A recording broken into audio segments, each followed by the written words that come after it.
not your destination. Hello, we're on? Yes, we are. Alrighty. Hi, everybody. We're back after a long little break. I'm sorry. I take all the personal responsibility for that one. Yeah, you could do that because I've actually had free time and she hasn't. She's been the overworking woman, so it's awesome. Yeah. Well. I apologize, but we will get back in the flow. We won't make promises now. No, we're going to try to be a little bit more consistent as I'm readjusting to my new schedule and Laura's new schedule too. So yeah. Yeah, but we're back. It's A&A, and we're going to talk about two very hot topics: the controversial Affordable Care Act and the student loan conversation that's happening right now, and some new things that have emerged since the last time we talked. So exactly. We're going to go ahead right in. Actually, Samira's going to go ahead and introduce you to the Affordable Care Act, let you know what it's about, and why we're even talking about it. Yes. So, the Affordable Care Act came into law in 2010. This has been a huge historic move by Congress and the president, especially because it's been about 45 years since there was any kind of legislation pushed regarding healthcare in this nation. That's unfortunate, but 45 years later, we have an administration that's trying to tackle the main issue of insurance, and tackle it in a way that will cover everybody and protect the 47 million uninsured Americans that exist right now within the healthcare system. Unfortunately, this topic it started off with the right foot. The bill was excellent to begin with, and then so many compromises have left us a still good bill compared to what we have right now, which is a deplorable state in our healthcare. The Supreme Court is debating this issue at this point. It's debating its constitutionality based on the mandate that this law has, mandating everyone to buy insurance. This is a subject that some states have problem with, and also a subject that Republicans mostly have a problem with. They feel there's too much interference of the government within the market. So this issue has become a huge subject nationwide. We haven't heard, politically, we haven't heard too much of it so far since the arguments were made in the Supreme Court in April. But the conclusion and the final vote and decision by the Supreme Court will be made around June, July. So we still want to keep you in the loop, and we want people to be aware, because at this point this nation is really torn about this subject.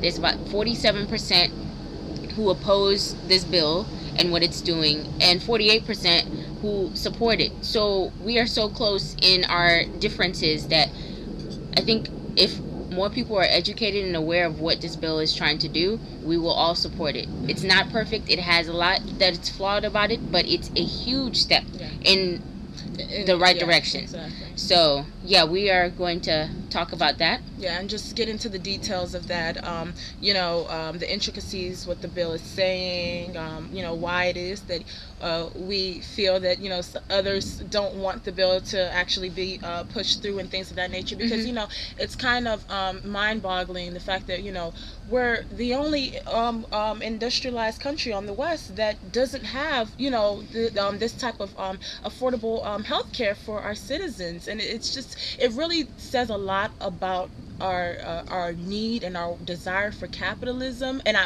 know I always go back to it, but it's really overweighing and just overwhelming the fact that we have to care about the citizens within your country, because they're the reason why you're even able to breed off of this capitalism thing. So it's just really mind-boggling, but we're going to go ahead and get into it. we actually had a recording. Samir had some really good notes on this thing from beginning, but it was a lot of things that was going on during that time, so that didn't really come up. But so we're just gonna go back and just take it in for you, what it is that we've come up with so far, and so that you all can make a sound judgment on your own. But we have to be on the loop about what's going on. That's and right. If we don't know, how are we going to be able to help push the bill through, or help do whatever we need to do? Exactly. Call our state legislators or whatever we need to do to get it pushed through. We need to to get it done. So we do. So the first point that has been argued, a lot, especially from the opposing side, which is the Republicans, about this bill, is it costs too much.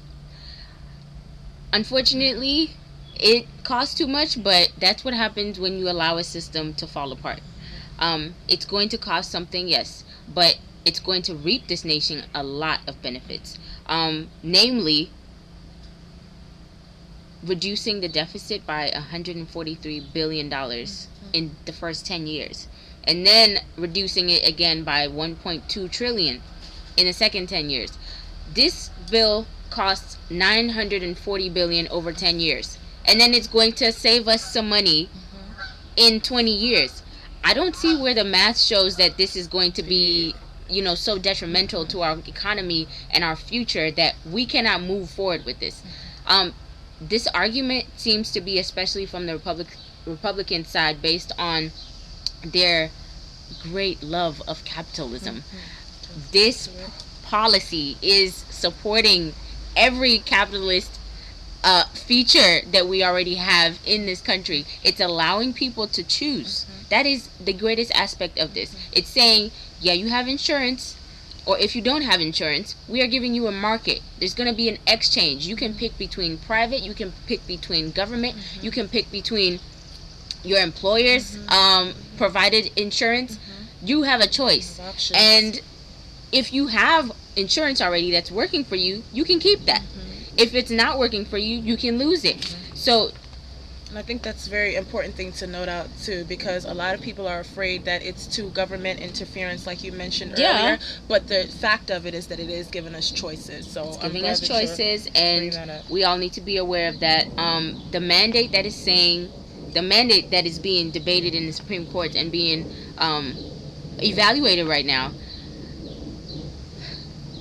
is necessary. Okay, 47 million uninsured citizens, non-citizens, whoever it is, in this country, in the greatest nation in the world, is unacceptable. It's unacceptable. It really is. I mean, we are competing with Japan, the UK, Switzerland, and we're talking about we have 47 uninsured Americans. Yeah. And how do we expect to be competitive when the most fundamental needs of our citizens are not being met? Basic needs. The countries that I just mentioned all have different forms of taking care of the healthcare issue. UK has the universal healthcare program that the government pays for everything. Okay, and they're pretty successful with that. Yeah, it's been working. It's working.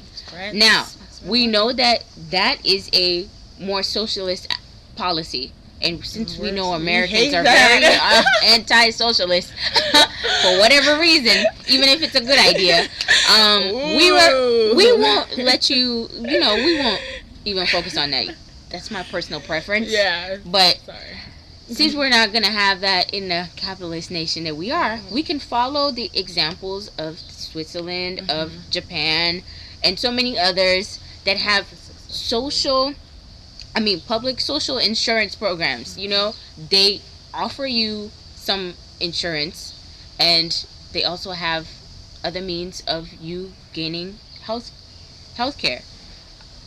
And I mean, at the end of the day, this is a preventative. Yeah, okay, if we want to talk about expenses, what's really going to be expensive is if we don't set this in place, to the point where we're covering all of our citizens and we don't have preventative measures in place. People can't even afford to go take care of something as little as a toothache, that can then become something greater, can become infectious, that can end up killing them. And so when you think about it, the long-term consequences, it's much more expensive than just nipping this in the bud with this Affordable Health Care Act. I feel like we are always in the same discussion about long-term and short-term goals. I mean, this is stuff we learned in like middle school, how to plan short-term, long-term, midterm goals. And unfortunately, we have politicians in power who are saying that they have our best interests in mind, but in the long term, a lot of the policies we enact as a nation fail to take care of long term. We are behind when it comes to environmental policies. And yet we are the leader in polluting the world. Okay, that is unacceptable too. So it's always about long term and short term, and I feel like, does anybody really care? I mean, honestly, I think that it comes back to capitalism again. I mean, I'm really not going to try to beat the dead horse, but if you think about it, why is it that we don't want to make this move right now? Why, like, what is it? It sounds great. Everything sounds great about it, but at the end of the day, we have to think about the intricacies of it. Obviously, we're going to have some supervision going on of certain industries within the healthcare system. So you have the pharmaceuticals, you have the private healthcare insurance companies and things of that nature. So with this whole long-term and short-term, we want to bicker about it. Samir and I were just having a conversation not too long ago about the stagnant state of our Congress, of our government. It's really so bad that we're making compromises on things, and we're enacting laws and things of that nature, but guess what? They're only short term. Okay, we'll have this set in place for a year. Exactly, for a year. Why are we not making this sound permanent decisions? Right now we're shaking in our boots about this healthcare thing. It could have been dealt with years ago. The environmental factors could have been dealt with years ago. And now we find ourselves scraping for more cash to fix damage, to do the damage that we've already caused that could have been prevented. So now that we've been introduced with a bill such as this, that, as Samir is getting ready to go into the intricacies of it, provides us with what we need to set in place preventative measures that's going to help build our citizens so that we'll be able to be mobile, agile, do what we need to do to progress our country. Why is it then being debated? To me, in my opinion, it comes back to capitalism. It comes back to profit over matter. It comes back to you, the individual, not mattering, and profit mattering. And therefore, you should care.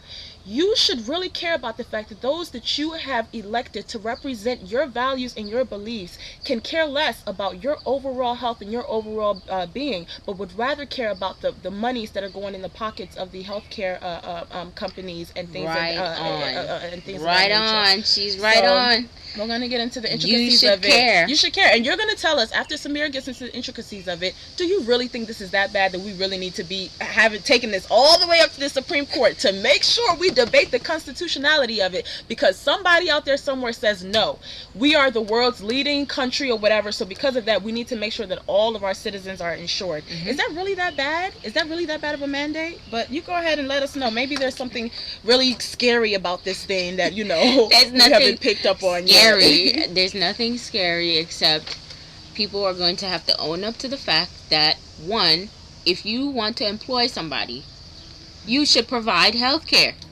A lot of us are working jobs right now that do not provide health care. And yet every day we wake up thanking God that we've waking up to be able to go to this job. That's going to work us down the drain. that we're going to be stressed over. We're going to be, putting our maximum effort, hopefully, into. And yet, if you happen to be sick, what do you have to do? You have to go to some clinic. You don't know, you're going to have to pay everything. Or you're going to go to the hospital, go to the emergency room, and see your bill a month later is sky high. Because you decided to go to the dentist to get your tooth filled in. And I refer to the dentist, we refer to that because that is just basic needs. We're talking about preventative care. Okay, and this bill, one of the most important things about it is the fact that it emphasizes preventative care and making it so that you don't have to be penalized for going to the doctor ahead of time to protect you from whatever ailments may possibly happen in the future to you, or just basic checkups.